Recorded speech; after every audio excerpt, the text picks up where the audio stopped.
안녕하세요. 간호지식제작소입니다. 2024년 간호사 국시문제 정신간호학 문제풀이입니다. 구독과 좋아요를 클릭해 주세요. 71번은 정신성적 발달 단계 문제입니다.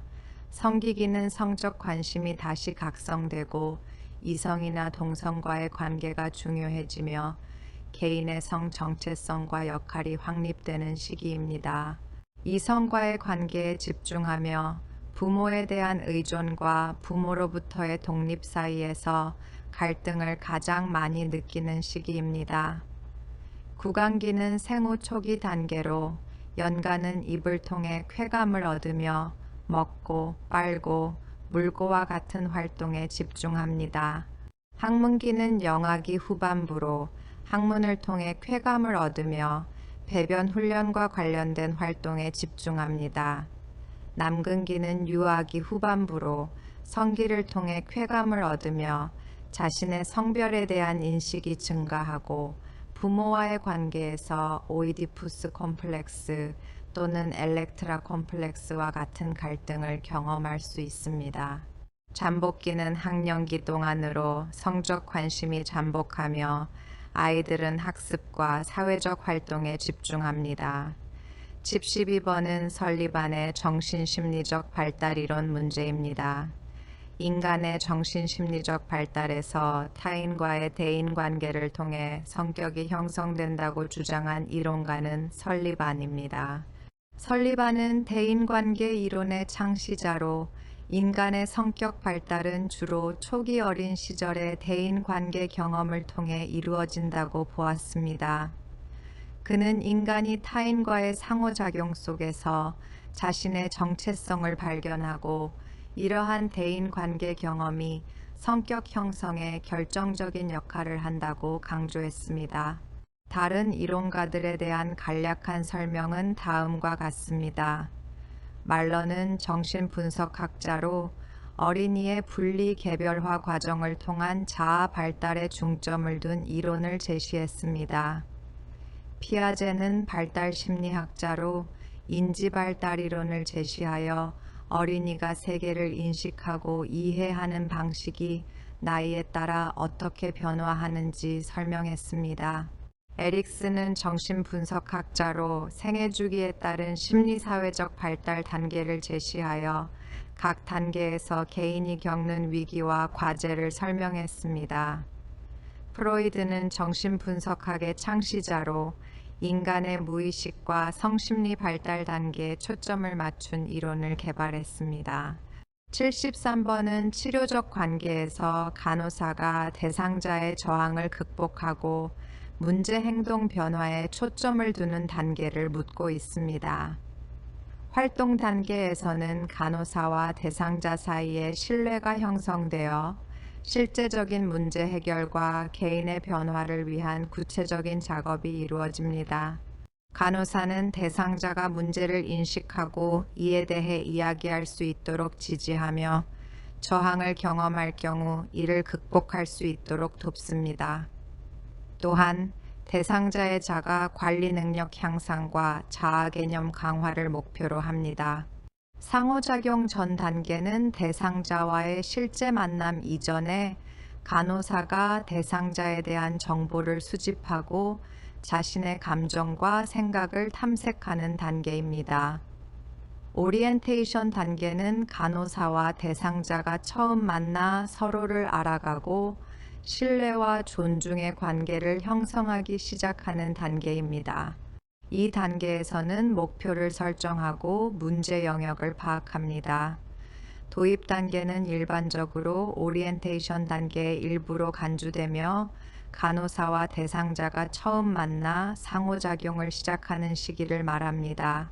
종결 단계는 치료적 관계가 종결되는 단계로 대상자와 간호사가 함께 이룬 진전을 평가하고 대상자가 독립적으로 문제를 해결할 수 있도록 준비합니다.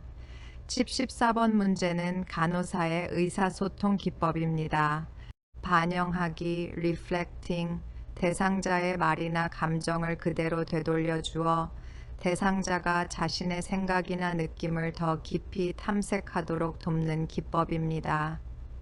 이 방법을 통해 간호사는 대상자의 감정을 인정하고 대상자가 자신의 감정을 더 잘 이해하고 표현할 수 있도록 지지합니다.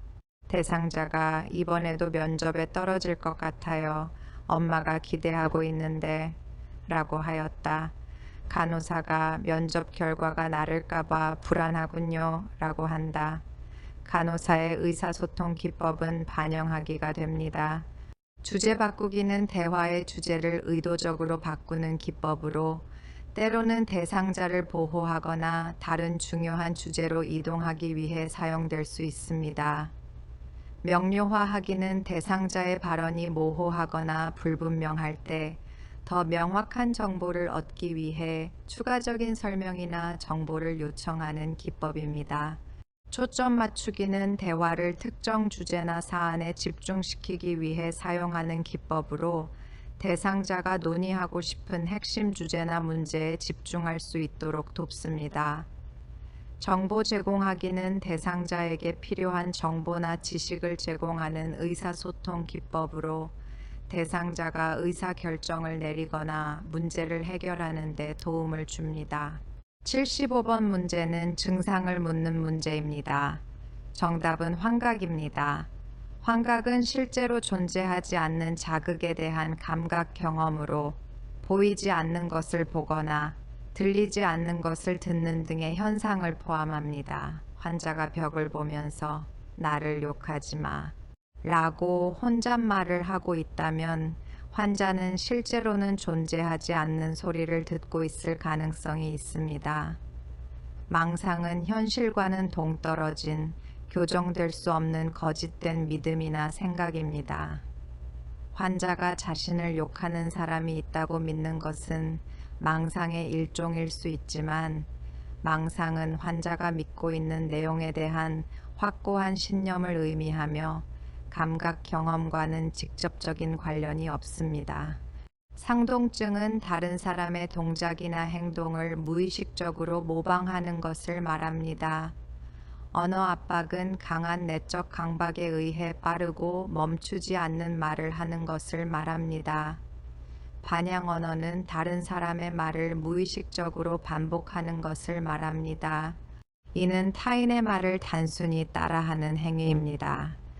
76번 문제는 기분, 감정, 공격성, 각성, 수면, 강박장애, 조현병의 음성 증상 등에 영향을 미치는 신경 전달 물질을 묻습니다. 정답은 세로토닌입니다.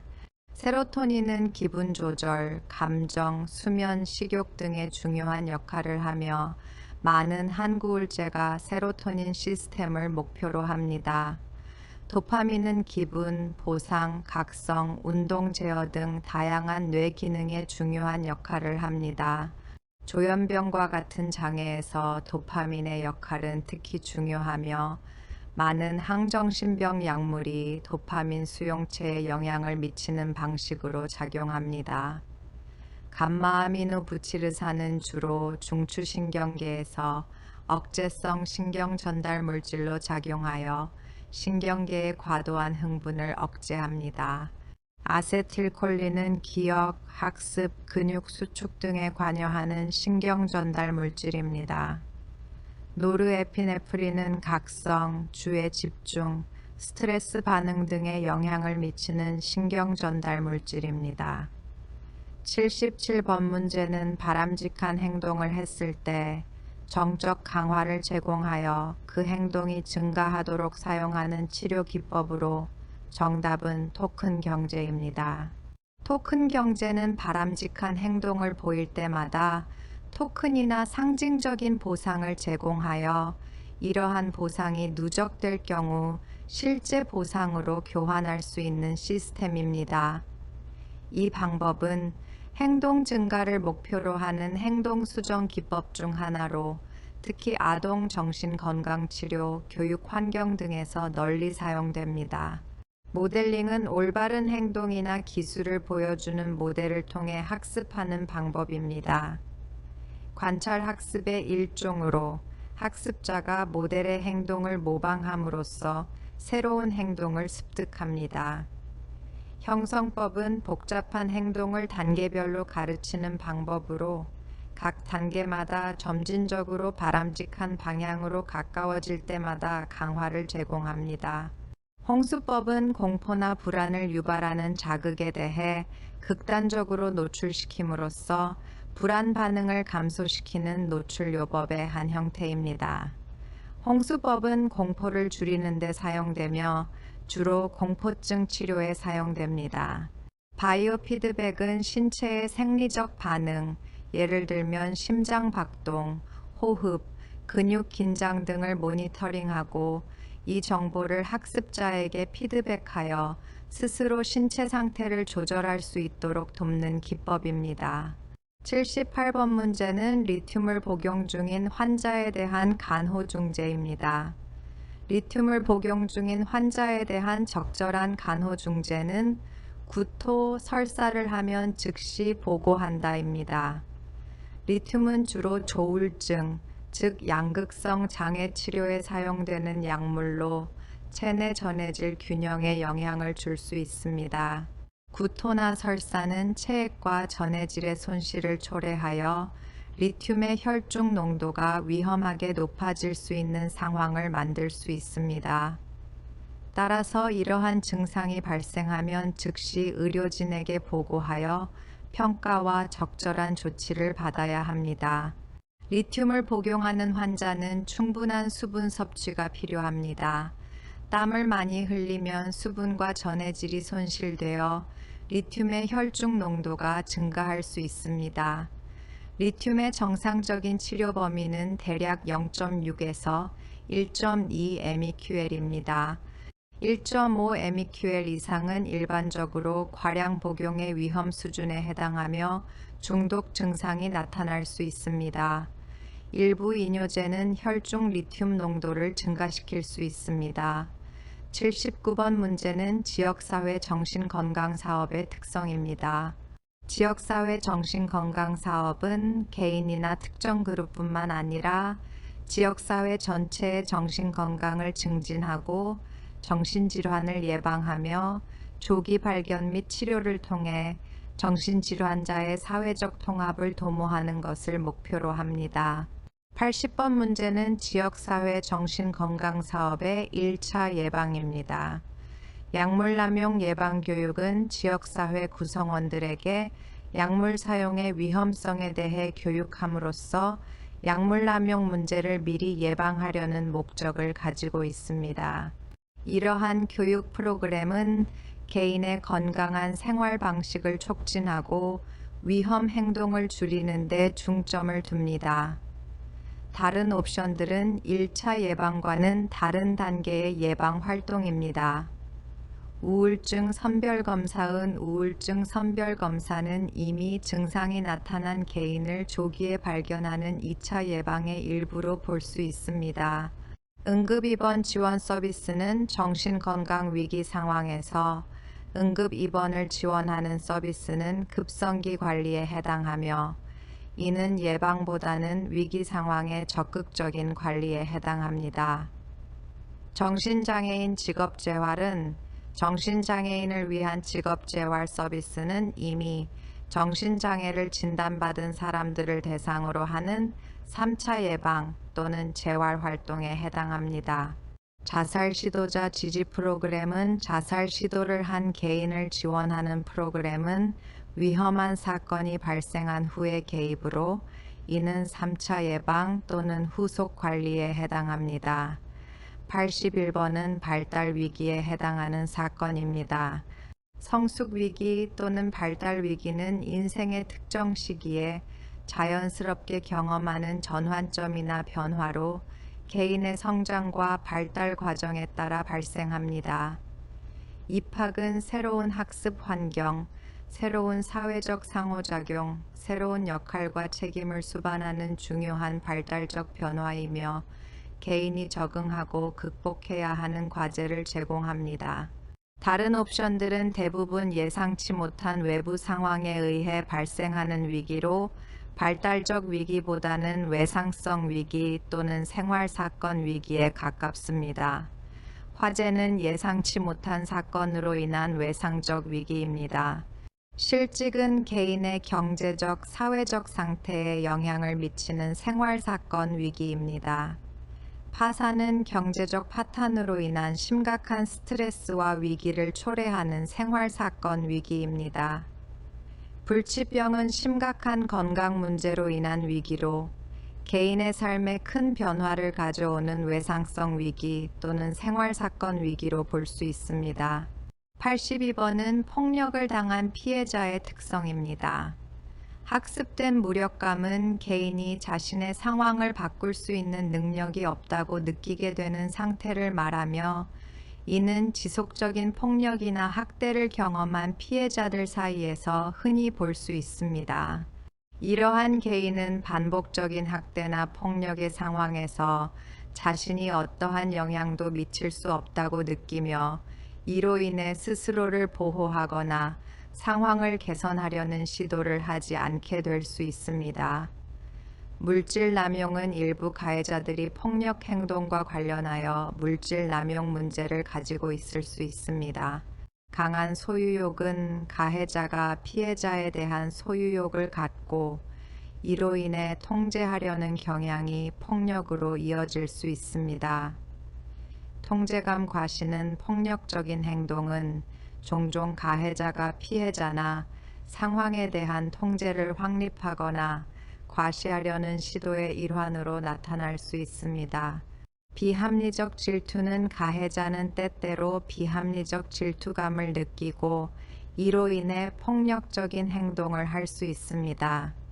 83번 문제는 조현병 환자의 증상입니다. 보속증 preservation, 특정 단어, 문구 또는 행동을 상황과 무관하게 반복하는 증상입니다. 음성증과 유사해 보일 수 있으나 보속증은 환자 스스로가 반복하는 경향이 있는 반면 음성증은 타인의 말을 반복합니다. 간호사가 조현병 환자에게 아침 반찬이 뭐였어요? 라고 질문하자 두부라고 대답하고 제일 좋아하는 계절이 언제예요? 라는 질문에도 두부라고 대답하는 경우입니다. 음연상은 라임이나 비슷한 소리를 내는 단어들을 연결하여 말하는, 즉 소리나 운율에 근거한 언어 연상입니다. 의미보다는 소리에 초점을 맞춘 말하기 방식이 특징입니다. 말비빔은 맥락이나 문법적 구조 없이 무작위로 단어들이 혼합된 말을 하는 증상으로 조현병 환자의 언어 장애 중 하나입니다. 신어조작증은 새로운 단어를 만들어 사용하는 증상으로 주로 조현병 환자에서 관찰됩니다. 이 새로운 단어들은 대부분 다른 사람들에게 의미가 없습니다. 84번 문제는 조현병 환자의 망상 증상입니다. 망상을 가진 환자와의 의사소통에서는 환자의 망상에 동조하거나 그것을 직접 부인하지 않는 것이 중요합니다. 망상에 대해 논쟁하거나 환자를 설득하려고 하면 환자가 방어적으로 변하고 신뢰관계가 손상될 수 있습니다. 대신 환자의 감정을 인정하고 이해하며 현실 기반의 대화로 유도하는 것이 더 효과적일 수 있습니다. 환자의 망상을 직접 부정하는 것은 환자와의 관계를 악화시킬 수 있으며 환자가 느끼는 혼란이나 불안을 증가시킬 수 있습니다. 망상 내용에 과도한 관심을 보이는 것은 환자의 망상을 강화할 수 있으므로 주의가 필요합니다. 대화는 환자의 망상보다는 환자가 느끼는 감정이나 현실적인 문제에 초점을 맞추는 것이 바람직합니다. 망상에 집중하는 대화는 환자의 망상을 강화할 수 있으므로 망상보다는 환자의 감정이나 현실적인 주제에 대해 대화하는 것이 더 도움이 될 수 있습니다. 환자를 설득하여 망상에서 벗어나게 하는 것은 일반적으로 효과적이지 않으며 환자와의 신뢰관계를 해칠 수 있습니다. 대신 환자가 느끼는 감정에 집중하고 현실적인 문제 해결에 도움을 주는 것이 더 유익할 수 있습니다. 85번은 조영병 환자의 간호진단 문제입니다. 언어적 의사소통 장애는 생각의 불연속성, 언어의 조직화 능력 저하, 비논리적인 연결 등으로 인해 발생할 수 있습니다. 환자의 발언이 논리적이지 않고 맥락에서 벗어난 것으로 보여 이를 언어적 의사소통 장애로 간주할 수 있습니다. 급성 흔동은 혼란 상태를 의미하지만 이 상황에서 환자는 혼란스러워 보이기보다는 특정한 언어적 의사소통의 문제를 보이고 있습니다. 사회적 고립은 개인이 사회적 상호작용이 부족하거나 사회적 지지가 결여된 상태를 의미합니다. 환자의 발언만으로는 이 진단을 확정하기 어렵습니다. 만성적 자존감 저하는 장기간에 걸친 자기 가치에 대한 부정적 평가나 느낌을 의미합니다. 이 경우 환자의 발언만으로는 이 진단을 내리기 어렵습니다. 타인에 대한 폭력의 위험은 환자가 다른 사람에게 폭력을 행사할 위험이 있다고 판단되는 상황을 의미합니다. 이 상황에서 환자는 폭력적인 행동을 보이지 않았으므로 이 진단은 적절하지 않습니다.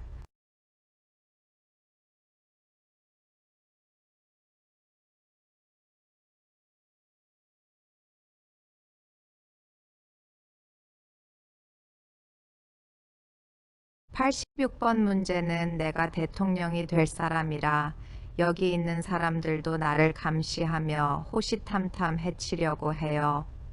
라고 말하는 환자에 대한 간호사의 반응을 묻습니다. 이때에는 환자의 감정을 인정하고 공감하는 동시에 현재 환자가 있는 병원 환경의 안전성을 재확인하여 환자의 불안을 줄이려는 노력을 보여줍니다.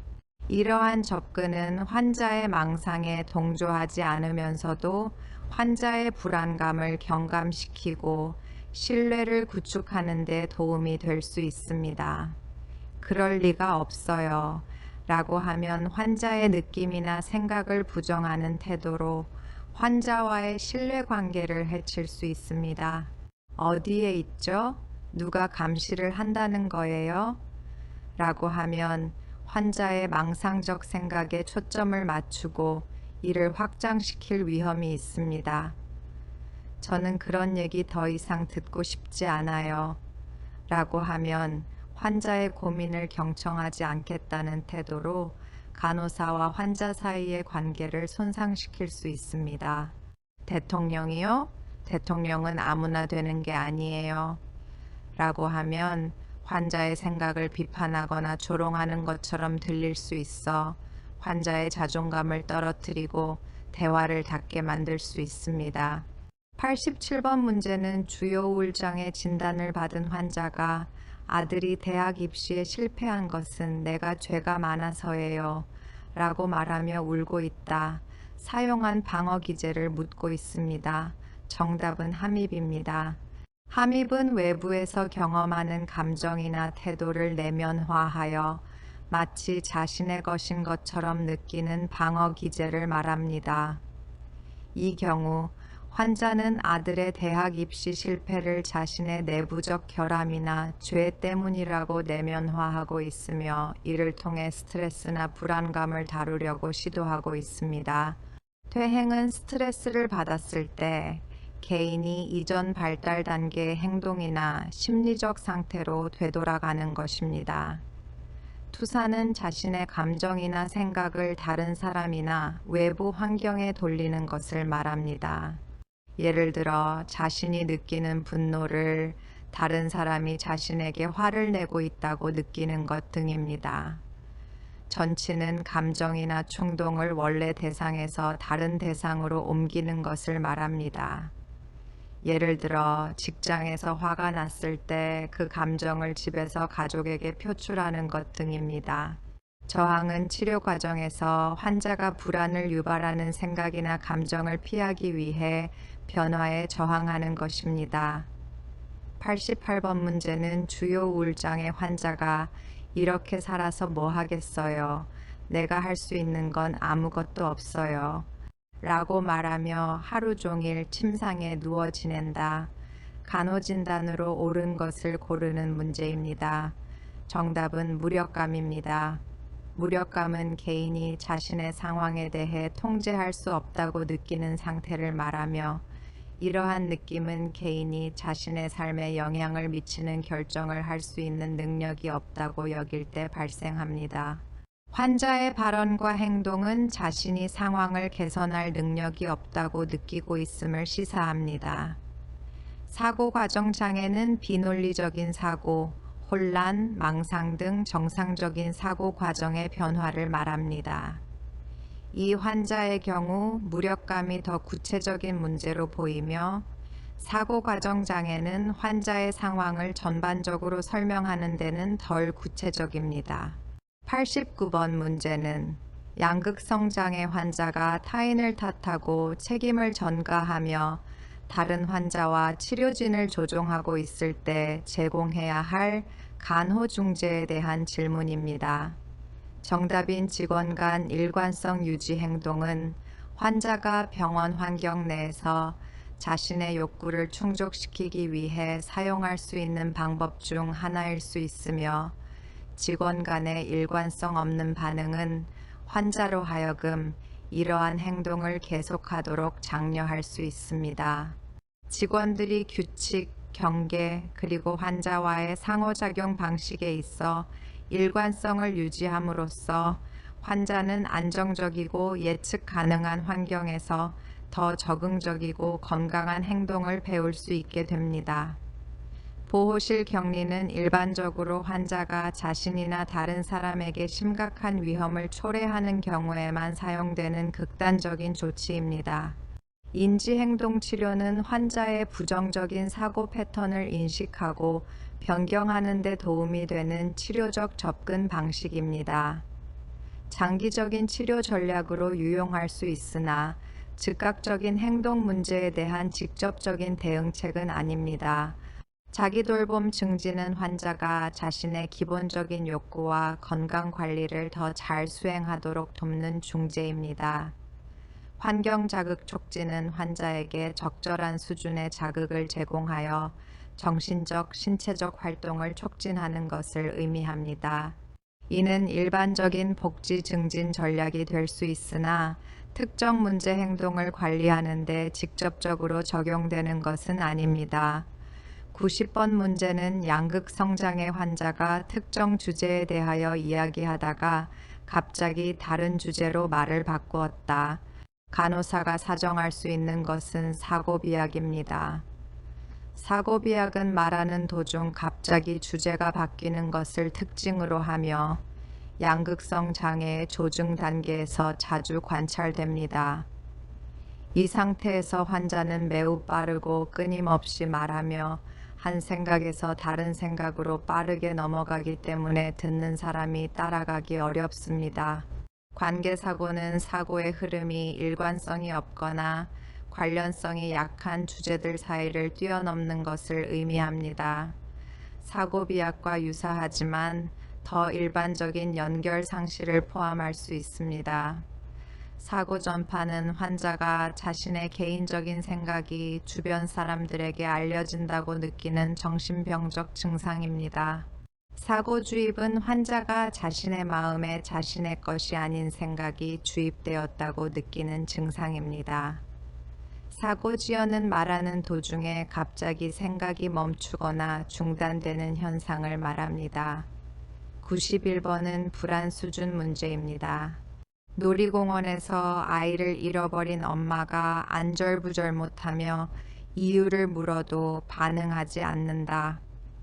허둥대며 지나가는 사람들과 부딪혀 넘어지고 과호흡을 보인다면 중증 불안 상태입니다.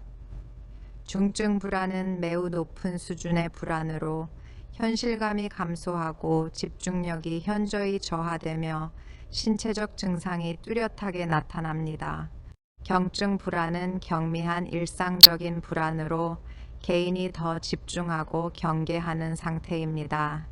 중등도 불안은 불안이 증가하여 일부 증상이 나타날 수 있으나 여전히 대화에 반응하고 일상활동을 수행할 수 있습니다. 공포는 특정 대상, 활동, 상황에 대한 지나친 두려움과 회피 반응을 보이는 상태입니다. 공황 상태는 극도의 불안과 공포가 갑자기 발생하며 이로 인해 개인이 정상적인 기능을 수행하기 어려워집니다. 92번 문제는 손이 닿는 곳마다 병균으로 오염된다고 생각하며 항상 장갑을 끼고 생활하느라 일상생활에 어려움이 있는 환자의 조기 간호중재는 대상자의 요구대로 장갑 착용을 허용한다입니다. 환자가 손이 닿는 곳마다 병균으로 오염된다고 생각하여 항상 장갑을 끼고 생활하는 문제를 조기에 관리하기 위해 적절한 간호중재는 장갑 착용을 중단할 수 있는 대처 방법을 학습시킨다입니다. 이 방법은 환자가 자신의 두려움과 불안을 관리하는 적절한 전략과 기술을 배우도록 도와주며 점진적으로 장갑 착용에 대한 의존성을 줄일 수 있도록 지원합니다. 이러한 중재는 환자가 자신의 불안을 식별하고 그것을 효과적으로 관리할 수 있는 방법을 학습하게 함으로써 일상생활에서의 기능 향상을 도모합니다. 다른 옵션들에 대한 추가적인 설명입니다. 장갑 착용이 가능한 시간표를 제공한다. 이 방법은 환자의 불안을 일시적으로 관리할 수는 있으나 장기적인 해결책은 제공하지 않습니다. 대상자의 요구대로 장갑 착용을 허용한다. 이 방법은 환자의 문제를 해결하기보다는 환자의 행동을 강화시킬 수 있습니다. 장갑을 벗고 불안을 참을 수 있다고 격려한다. 이 방법은 단순히 격려만으로는 환자가 장갑 착용의 필요성을 느끼는 근본적인 불안을 해결하기 어려울 수 있습니다. 장갑을 벗어야 하는 이유를 논리적으로 설명한다. 이 방법은 논리적 설명은 유용할 수 있으나 강박 장애를 가진 환자의 경우 감정적인 불안을 극복하는 데는 한계가 있을 수 있습니다. 93번은 플래시백 문제입니다. 대형 교통사고를 당한 대상자가 TV 시청 중 자동차가 나오자 피하세요 라고 소리치며 소파에 얼굴을 파묻고 벌벌 떨고 있는 케이스입니다. 플래시백은 환자가 자동차를 보고 강하게 반응하는 것은 과거 교통사고의 기억이 강렬하게 떠오르는 플래시백을 경험하고 있을 가능성을 나타냅니다. 플래시백은 과거의 트라우마를 현재 일어나는 것처럼 재경험하는 것을 말합니다. 94번 문제는 대상자는 의도적으로 근육이완제를 복용하여 휠체어 생활을 함으로써 주위 사람들로부터 위로와 관심을 받고 있다면 해당되는 질환은 인위성 장애입니다. 인위성 장애는 과장 장애라고도 하며 개인이 스스로 질병, 신체적 또는 심리적 증상을 조작하거나 허위로 만들어 의학적 도움을 받거나 다른 이들로부터 동정을 얻으려는 특징을 지니고 있습니다. 전환장애는 심리적 스트레스나 갈등이 신체적 증상으로 나타나지만 의식적으로 증상을 조작하거나 만들어내는 것은 아닙니다. 이인성 비현실감 장애는 주변 환경이 비현실적이거나 멀리 떨어져 있다고 느끼는 증상이 특징인 정신건강장애로 여기에는 의도적 조작이나 허위 증상 생성은 포함되지 않습니다.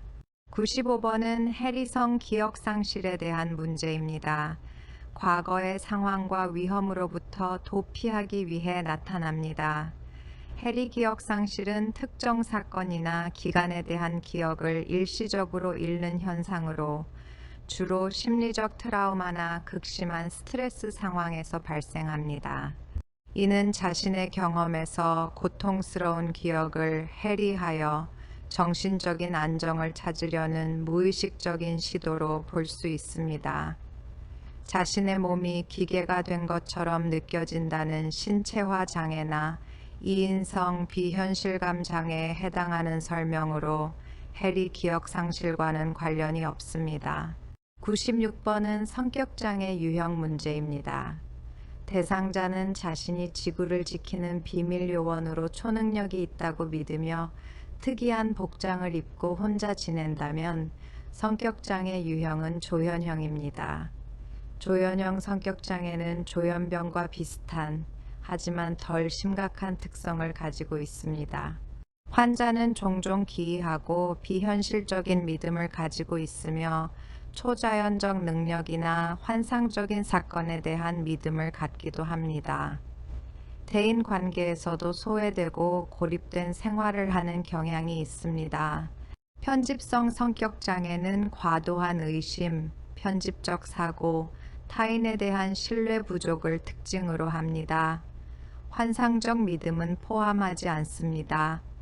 회피성 성격장애는 사회적 상황에서의 심각한 불안과 자신에 대한 부정적인 자기인식을 특징으로 합니다. 의존성 성격장애는 다른 사람에게 의존적이고 수능적인 행동을 보이며 스스로 결정하기를 어려워하는 특징을 가지고 있습니다. 97번 문제는 강박성 성격장애를 진단받은 대상자의 특성을 묻습니다. 강박성 성격장애를 진단받은 대상자의 주요 특성 중 하나는 인색한 감정 표현과 융통성 없음입니다. 이러한 특성은 그들이 완벽주의, 세부사항에 대한 지나친 집중, 계획과 조직에 대한 과도한 집착을 보이며 융통성이 결여되어 있고 규칙과 절차를 엄격하게 따르려는 경향을 반영합니다. 의심과 방어적 태도는 편집성 성격장애의 특징에 더 가깝습니다. 강한 애착과 자기희생은 의존성 성격장애의 특징입니다. 화려한 외모와 피상적인 대인관계는 히스테리성 성격장애, 현재는 히스트리오닉 성격장애로 불림, 히스트리오닉 퍼스널리티 디소더의 특징입니다. 98번은 고등학생이 집중력 향상으로 공부가 잘 된다고 소문난 약을 복용한 후 불안, 초조, 불면을 호소하고 있을 때 의심되는 약물은 메스암페타민입니다.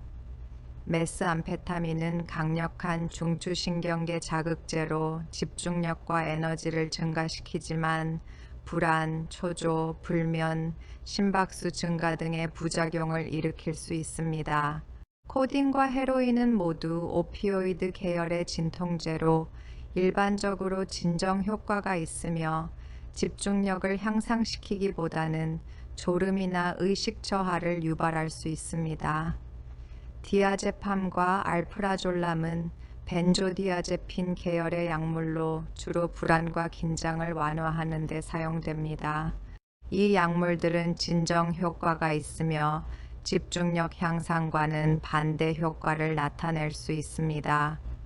99번 문제는 술에 취한 만성 알코올 중독 환자가 입원 후 2, 3일에 나타날 수 있는 금단 증상은 손의 진전입니다. 알코올 금단 증상은 일반적으로 마지막 음주 후 몇 시간 내에 시작되며 2, 3일이 지날 때 가장 심각한 상태에 이를 수 있습니다. 이 시기에는 손떨림 외에도 불안, 발안, 불면, 불안정한 심박수, 발작 및 시각 및 청각 환각 등이 나타날 수 있습니다. 손의 진전은 알코올 금단의 가장 흔한 증상 중 하나로 알코올 금단 시 신체의 자율신경계가 과민 반응을 보이면서 나타납니다. 알코올 금단에서는 심박수 증가, 혈압 상승, 동공 확대 등이 더 일반적으로 관찰될 수 있습니다. 100번 문제입니다. 수술 후 중환자실에 입원한 75세의 환자가 왜 나를 감옥에 가두는 거야? 당장 집으로 보내줘. 라며 침대에서 나오려 한다면 간호중재는 시간, 장소, 사람에 대해 자주 알려준다. 입니다. 혼란스러운 환자에게 현재 상황을 인지하도록 돕고 환경에 대한 이해를 증진시키는 데 유용합니다. 이를 통해 환자의 불안을 줄이고 신뢰를 구축하며 안전한 환경을 제공할 수 있습니다. 어두운 환경은 일부 환자에게 불안감을 더욱 증가시킬 수 있으며 특히 혼란스러운 환자에게는 상황을 더욱 악화시킬 수 있습니다. 101번은 빠른 시간 안에 많은 양의 음식을 먹고 구토와 설사를 반복하면서도 정상 범위의 체중을 유지하는 섭식장애 환자의 증상은 식사 조절감 상실입니다. 폭식증 환자들은 종종 식사 조절감을 상실하고 반복적인 폭식 및 배출 행위를 경험합니다. 전신 솜털 증가는 식욕부진증 환자들에게서 볼 수 있는 증상으로 저천 상태와 저체중을 유지하기 위해 몸이 솜털을 증가시키는 현상입니다. 완벽주의적 성향은 식욕부진증 환자에게서 더 흔히 볼 수 있는 특징이지만 폭식증 환자에게서도 발견될 수 있습니다. 그러나 이 경우 식사 조절 상실이 더 직접적인 증상입니다. 심각한 저천 상태는 주로 심각한 체중 감소를 겪는 식욕부진증 환자들에게 나타나는 증상입니다. 신체상에 대한 무관심은 폭식증 환자들은 일반적으로 자신의 신체에 대해 매우 민감하며 자신의 몸에 대한 부정적인 인식이 이 질환의 주요 동기 중 하나입니다. 102번 문제는 잠들기 시작할 때 환각을 보이며 수면에서 깨어나는 동안 움직일 수 없는 상태를 보이는 수면장애는 기면증입니다. 기면증은 주간 과도한 졸음과 함께 갑작스럽게 깊은 수면에 빠지는 증상을 보이며 수면 마비와 잠들기 시작할 때 또는 깨어날 때 경험할 수 있는 환각도 흔한 특징입니다. 불면장애는 잠들기 어렵거나 밤중에 자주 깨는 것을 특징으로 하며 환각이나 수면마비는 주된 증상이 아닙니다. 과다수면장애는 낮 동안 지나치게 많이 자는 것을 특징으로 하지만 기면증과는 다르게 수면마비와 환각이 주된 증상이 아닙니다. 호흡 관련 수면장애는 주로 수면 중 호흡의 중단이나 어려움이 주된 문제입니다. 수면마비나 환각과는 관련이 적습니다. 일주기 리듬 수면 각성 장애는 생체 시계의 불일치로 인해 수면 패턴이 비정상적인 시간에 발생하는 것을 특징으로 합니다. 수면 마비나 환각은 주된 증상이 아닙니다. 103번은 성적 장애 문제입니다. 신체의 일부나 신체와 밀접한 관련이 있는 물체에서 성적 흥분을 느끼는 성 관련 장애는 물품음란 장애입니다. 물품음란 장애는 비생식적인 물체나 특정 신체 부위에 대한 강한 성적 흥분과 집착을 특징으로 합니다. 이 장애는 특정 물품이나 신체 부위에 대한 강렬한 성적 흥분을 경험하며 종종 이 물품이나 신체 부위 없이는 성적 만족을 얻기 어려울 수 있습니다. 노출장애는 자신의 성기를 다른 사람에게 보임으로써 성적 흥분을 얻는 행동을 특징으로 합니다. 관음장애는 다른 사람들이 성적 활동을 하거나 벗는 것을 몰래 관찰함으로써 성적 흥분을 느끼는 장애입니다. 복장 도착 장애는 대개 남성이 여성의 옷을 입음으로써 성적 흥분을 얻는 행위를 특징으로 합니다. 마찰 도착 장애는 타인에게 몰래 접촉하거나 문지르는 행동으로 성적 흥분을 얻는 행동을 말합니다. 104번 문제는 자폐 스펙트럼 장애 아동의 행동 특성은 사회적 의사소통 능력 저하입니다. 아동은 대체로 사회적 상호작용과 의사소통에 어려움을 겪습니다. 이들은 비언어적 의사소통이 부족하고 사회적 상황에 적절히 반응하지 못하며 다른 사람들과의 관계 형성에 어려움을 보일 수 있습니다. 자폐 스펙트럼 장애 아동은 대화 개시와 유지, 비언어적 커뮤니케이션의 이해, 그리고 감정 표현에서 어려움을 겪을 수 있습니다. 105번 문제는 주의력 결핍 과잉행동 장애 진단을 받은 아동을 위한 간호중재는 한 번에 한 가지 과제를 하도록 한다 입니다. ADHD 아동에게 한 번에 하나의 과제를 제시하는 것은 그들이 주의를 집중하고 과제를 완료하는 데 도움이 됩니다. 이는 그들이 성취감을 느끼고 다음 활동으로 나아갈 수 있는 기반을 마련합니다.